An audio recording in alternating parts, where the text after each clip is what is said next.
North American gaming regulation in focus. Legal and cross-border perspectives. Good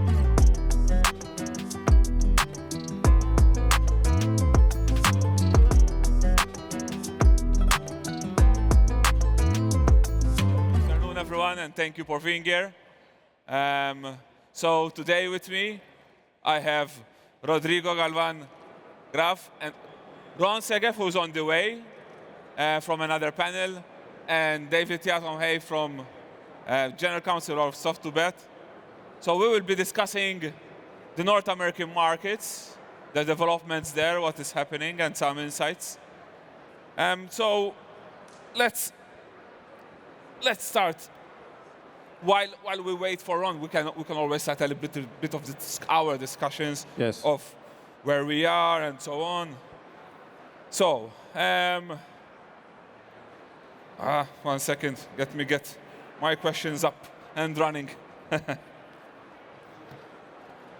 How would you describe the current regulatory climate for gaming in your jurisdictions? Is it one of expansion, consolidation, or there is a cautious evolution? Rodrigo, maybe you can start with Mexico first. Okay.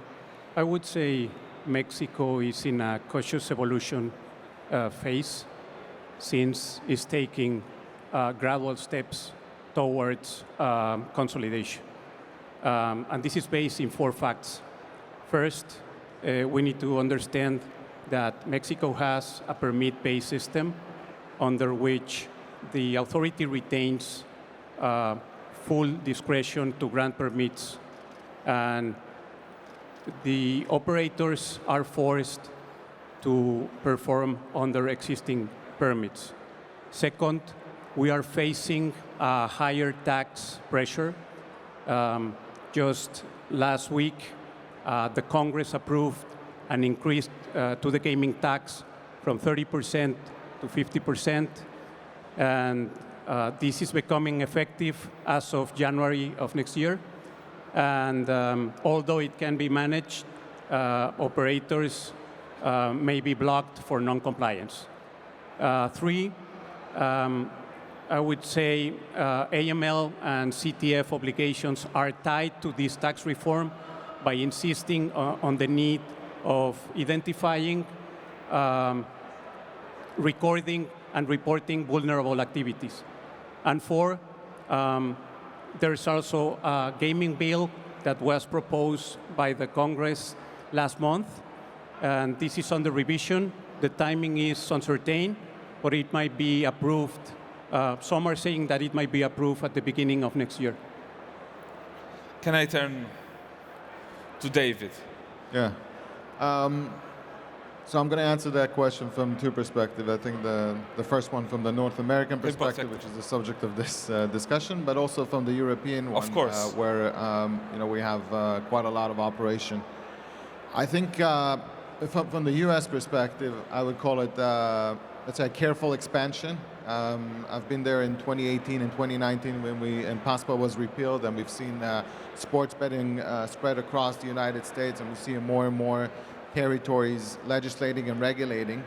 And what we've seen since then is more of an expansion on the iGaming sphere. More states are now considering iGaming as an option. I think that they see the benefits of the taxation, but there's also some sort of a mindset in the US when gambling is still considered something that is, let's call it, fraud upon. So they're actually taking a more precautionist approach. But I think naturally it will go there. So it will take some time, but eventually it will evolve there one way or another, and more states will open up to sports betting, yes, but iGaming we will see more. I think on the European front, we've seen a massive kind of regulation over the last I would say decade or so.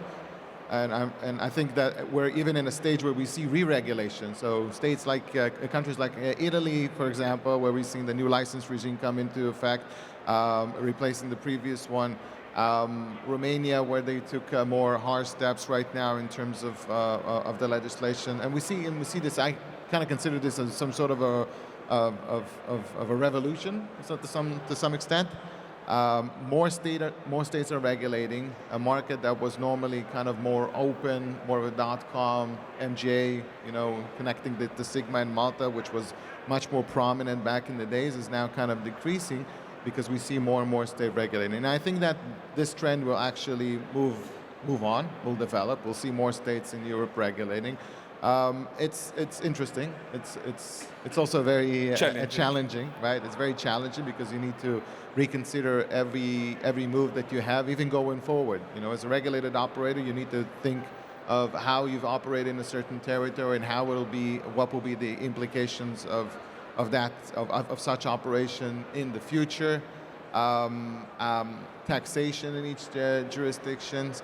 Marketing restrictions, technical restrictions, of course. These are all things that are a subject of discussion and a decision when you're going into these markets. But I see that the market, especially in Europe, is now going to be more of a closed market from many perspectives. I think it's good and bad. From the state perspective, obviously, the taxation is probably what they're most interested in. And I think that's the direction. I see Ron as well. Hi, Ron. Nice seeing you. Thank you for coming. We're just starting, actually. You're just on time. We're just discussing our actual first question, which was about what's happening, the current regulatory climate in each of our jurisdictions we operate in. And bang on time, here you are to tell us about Canada. Hello, everyone. I just came off another panel, so I'm not irresponsibly late. No, I did inform them beforehand. While I catch my breath. So Canada currently has a sort of a split regime. We have what sort of the common market would describe as a regulated market and an unregulated market. The regulated market is Ontario, famously. And the unregulated market has colloquially been referred to as the rest of Canada. However, the rest of Canada is regulated, and under our regime, the provinces have a monopoly over the conduct and management of gaming within their respective regimes. So the white letter law sets out that if you're to offer gaming and betting products, you have to do it through the provincial lottery corporation or lottery authority. Now, there's a thriving gray market, as many of us know, and that's owing to, without getting too deep in the weeds, some peculiarities in our criminal code which governs gaming and betting law. Specifically, it says that those provisions cannot be enforced outside of the country, creating a large gray market. I think the most notable news in Canada is that Alberta is expected to come online and adopt the Ontario model. And we're expecting a very large market, estimates of somewhere between 750 million and 1 billion GGR in year one. So while Alberta has a relatively small population, the player values are extraordinarily high, and we're expecting a light touch approach from the regulator. That's very interesting. So we're seeing some consolidation happening in Europe. We're talking about the US market, which is slightly getting there, with certain jurisdictions having their own online gaming coming up and online betting. We're seeing Mexico and the developments there. Canada, not just now Ontario, but even Alberta. But what about products? We mentioned sports betting and online casino, but there are a number of products which fall under the mid regimes, fall in or out. There might be gaming, there might be not, like sweepstakes, like these betting on outcomes which is not sports, which can create some uncertainties when it comes to certain markets which have maybe not clearly identified whether they want to regulate or not these kind of games. How are these markets looking at these innovative games, or, well, maybe not that innovative, but new games?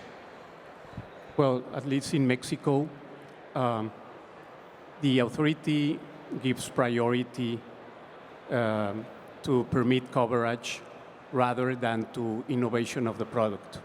And this is because in Mexico, games with bets need to be um, authorized in a specific manner by the regulator, no? An explicit authorization. So for treating trends such as social casinos, sweepstakes, and skill-based games, they may be treated as either as draws or as bet with games as far as chance and monetary benefits are involved. There is no evidence that these new products are being performed in Mexico in accordance with the regulation, but we believe that certainly there are permits that offer the terms, conditions, and rights to develop these activities. Right. David? I'm going to connect it to what we said before. I think that the highly restrictive environment right now kind of pushes operators and game providers to a kind of a different kind of a sphere. They're always trying to challenge the regulators and walk in a very thin line. So sweepstakes, social casinos, predictive market, all of that are kind of a replacement to what we call traditional gaming. Yep. And I think I think it's to some extent it's exciting because I think that they're pushing the envelope on what will be considered what will not be considered as traditional gaming, and then waiting for the regulator to come in and try to figure out if that's prohibited or not. Luckily enough, this challenge is what creates the future of gaming. So, yes, I appreciate that. From a regulatory perspective, it might seem a bit more harsh, but it also contributes to the development of this sphere and what we all do. And as long as we do it within certain agreed upon terms, I think that that will be an exciting addition. And I think we're going to see more of that, especially now when there's highly restrictive environment and people need to be creative as much as we can, but within a regulatory framework. I think that from an operator that operates in a regulated sphere, it's also important that even those sort of challenges has to be performed in a manner that will be conservative, so not to infringe on any other traditional gaming business. Ron. Oh, I have a lot to say here. Okay, well, first the Canadian view, because I'm the token Canadian. Let's talk about sweepstakes. We do have offices in the US too, so we were very busy on the US side with a lot of sweepstakes work. In the last several months, we've been inundated with inquiries for sweepstakes in Canada as the US market starts to dry up, notably with California closing.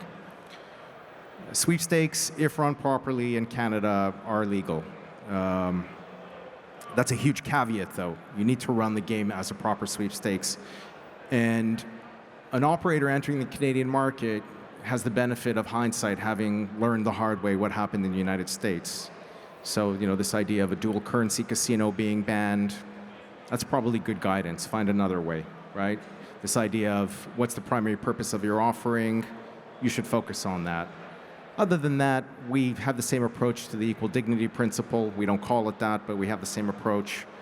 We have some small variations in how your terms of service need to look, and we have something called a skill testing question that needs to be provided. But otherwise, if run properly, sweeps are a go in Canada. Prediction markets, which are blowing up in the United States, notably with Kalshi essentially having obtained a sports betting license in all 50 states by way of litigation. Well, those aren't allowed in Canada. So our laws prohibit binary options contracts, and in particular, contracts under 30 days aren't allowed either. There is one group that is offering a prediction market style offering in Canada, but you need to be a registered broker-dealer to offer securities, and that's what this is. And so what they've done is they've just created a product that is sold and marketed by a registered broker-dealer, and they earn a license fee and a rev share. So it's commercially not ideal. So I don't think prediction markets are coming to Canada. The the major innovation that I'm seeing in the space right now, I don't want to call it an innovation, it's an old idea, but one of the things that's blowing up is mystery boxes. Yes. We're getting inquiries left and right about them. I have to say that the writing is still on the wall about this. My personal view is that regulators will have an easier time shutting these down.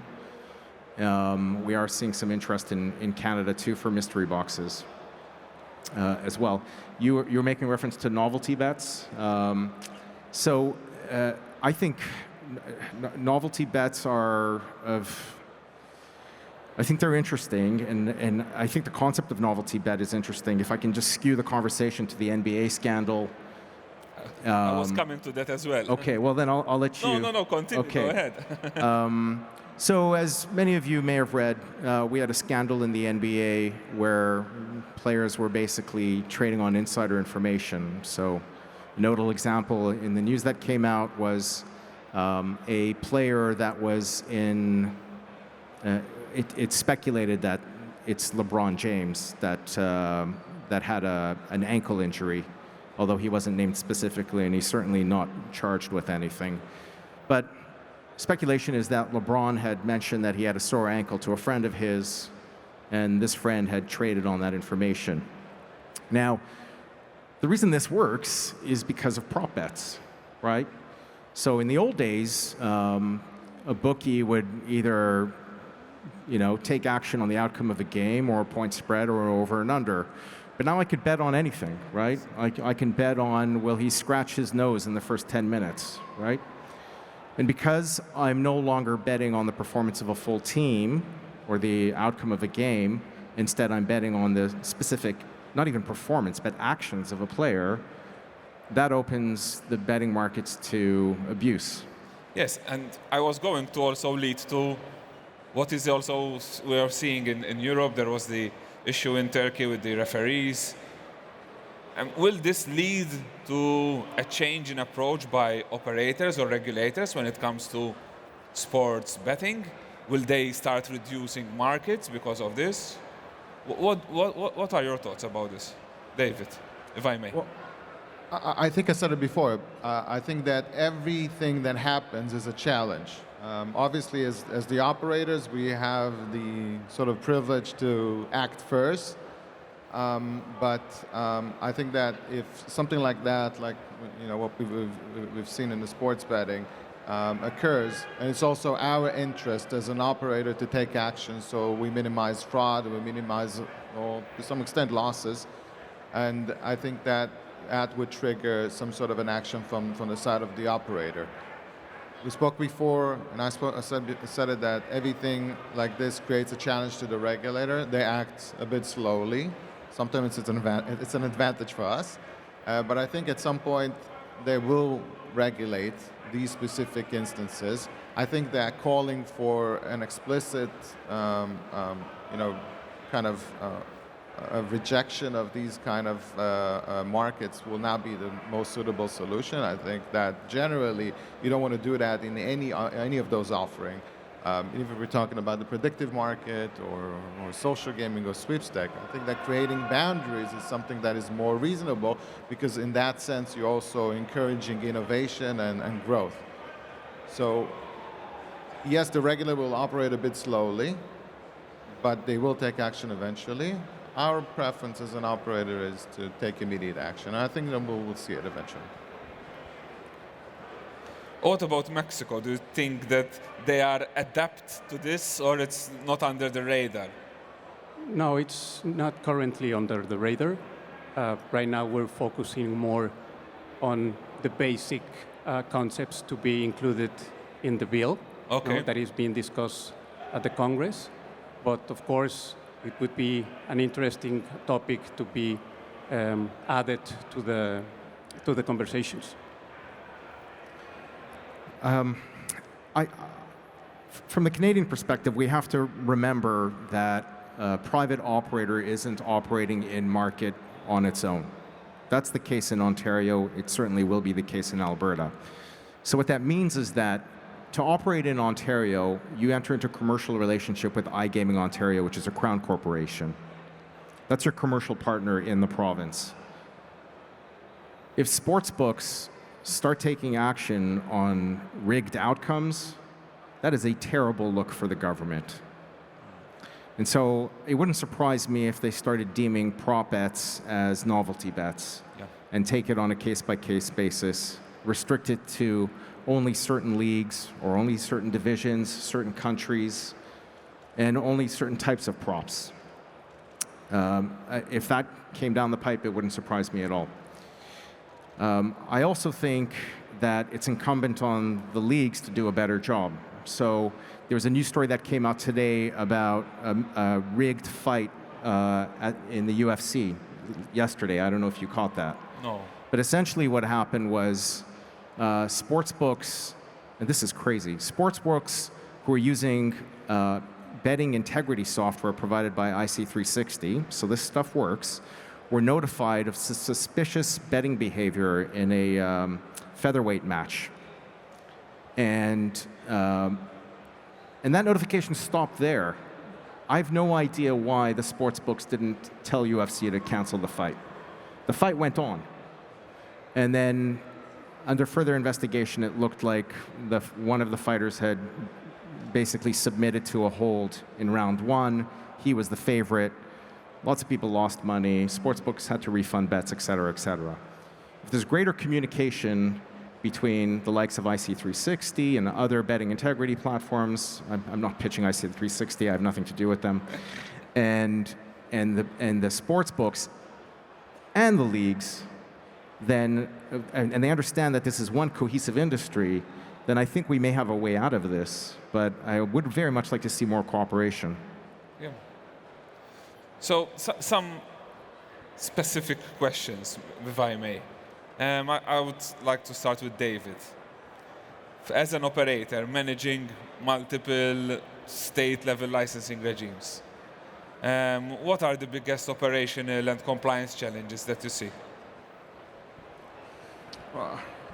I think it's the unhomogeneous approach in regulation. That's probably the biggest challenge that we have.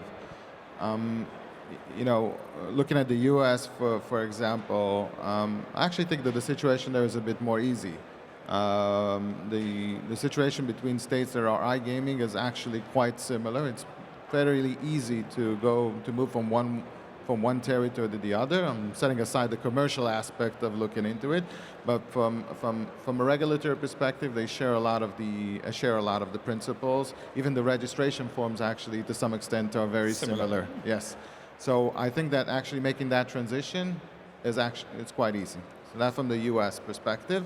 Obviously, you need to make some adjustments, but I think it's relatively easier. The situation becomes a bit more complex when you're looking outside of the U.S. In Europe, because Europe varies quite a lot from one territory to the other when it comes to limits, when it comes to technical requirements, setting up a communication or reporting system with each of the regulators. There's no single kind of one place where you connect everything or a single approach that the states have adopted. Now, I respect that, and that's fine. Everybody, has the right to set up their own rules. But I think it will create a much better environment if we have some sort of a homogeneous approach, at least in Europe. I've seen it work in the US. I mean, there's absolutely no reason why it wouldn't work in Europe, still allowing the states to collect the taxes, which I think is probably the most important element. But from a general perspective, setting those very difficult technical requirements, certification requirement that you need to go through in each of those regulations. Sometimes it's merely a copy and paste in each one of these territories, but having the need to submit them in each one of them separately is just it's a compliance headache to start with. And I haven't even touched base on the technical requirements. From the technical requirements, having the need to adjust the platform for each one of those territories, it's very difficult.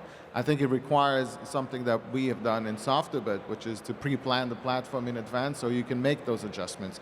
But unfortunately, not everybody has the same capabilities, and when you have to deal with this in new territories, it creates a headache. And when you create a headache, then you have two options: either not to go to that territory, or you open up a gap where unregulated operation comes into play. And I think that's also a very difficult place. So the homogeneous approach, I think, is probably the one thing I would push for. And I would. So from what I take mostly from this is that from a Europe side, we should be learning from the US side when it comes to this kind of well, not call it harmonization, but at least some kind of recognition of similarities when it comes at least to applications and getting into different markets. Yeah. Very interesting.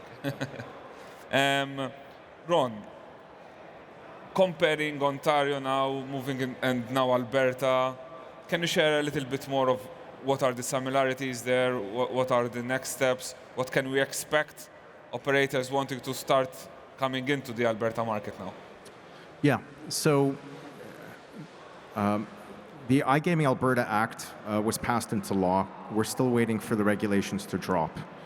For those of you who are used to doing business in Ontario and have a command of the registrar standards for internet gaming, the Alberta regulations will be that. They will be the registrar standards.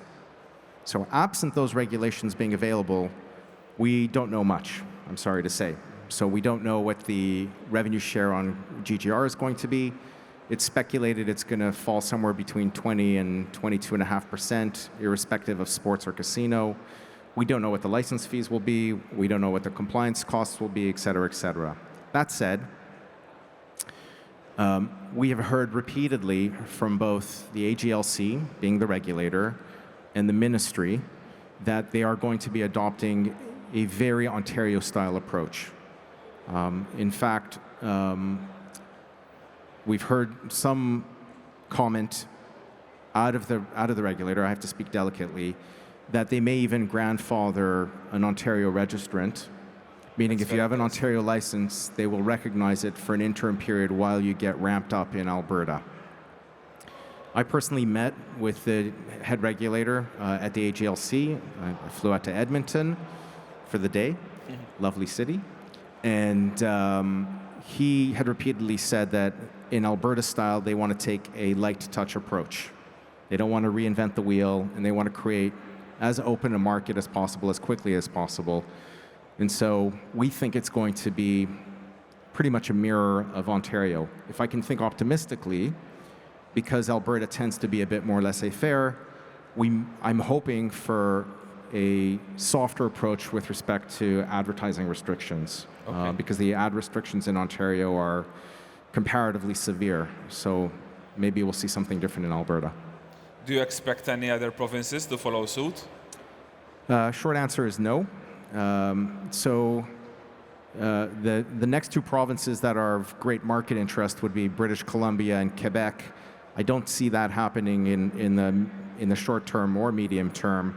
If other provinces were to follow suit, I suspect it would be Saskatchewan and Manitoba, smaller markets.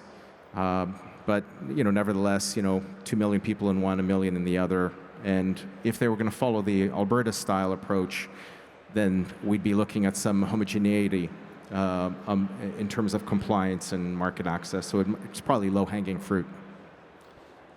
We're almost running out of time, so I was going to go for our concluding questions.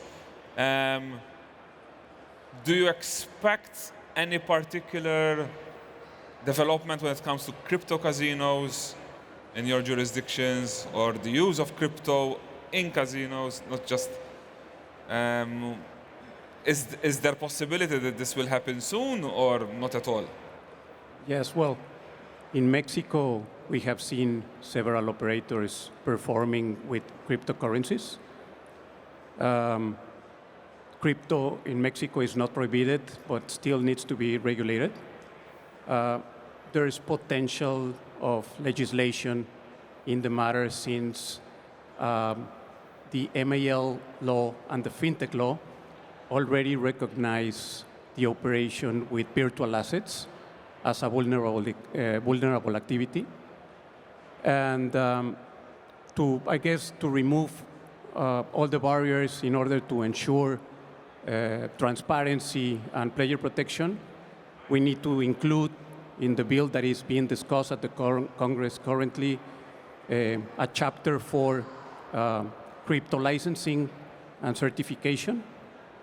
and also another one for tax treatment of crypto bets and prices. David? I think, again, probably what you're going to take from me from this presentation, which will be extending the boundaries. I think that cryptocurrency has some sort of a frowned-upon approach, but if you utilize it responsibly, if you set up guidelines for the purpose of using it, then it's probably the future of payments. I think that, you kind of move from a society where you traded sheep or other crops, where you transition to coins and cash and credits and electronic systems, and now you're moving into what is crypto. And I think it's a natural evolution. If you set up clear guidelines, if you set up rules to be used, I think it could be a tool. I think that the biggest challenge is probably KYC, AML. As long as we implement that, it would be a very likely possibility. We see more and more regulated casinos using cryptocurrency as an acceptable payment method. Ron? I think crypto is coming to U.S. casinos. The Genius Act was passed in June 2025. That's the guiding and establishing national innovation in U.S. stablecoins. So more specifically, I think stablecoins are coming to U.S. online casinos. Entities that are issuing stablecoins are going to be governed under the U.S. Bank Secrecies Act. They're going to be governed by the OCC and the Treasury Department. This is basically digital banks with government-approved digital coinage, fully AML KYC compliant. So I think it is going to make transactions more efficient and less costly. That's in the US. I wish Canada learned their lesson from our friendly neighbors to the south. We have a terribly antiquated approach to crypto, and so in Canada, nope. Ontario does not allow it, and I don't foresee any provinces allowing it. That said, Ontario will allow a player to deposit crypto through a licensed third-party broker, and then through that account, transfer fiat into the casino, which is pretty Flintstones approach to it. Yeah, but well, if at least there is that opportunity. I think our time is up. So I would like to really thank you for this very interesting discussion. I would like to thank all of our previous panelists and thank all my colleagues from WH Partners for chairing our discussion. So thanks a lot again, Sigma, for the amazing event. And once again, thank you for joining me on today's panel. Thanks, Robert. And I want to follow that up, Robert, by saying a massive thank you to WH Partners today.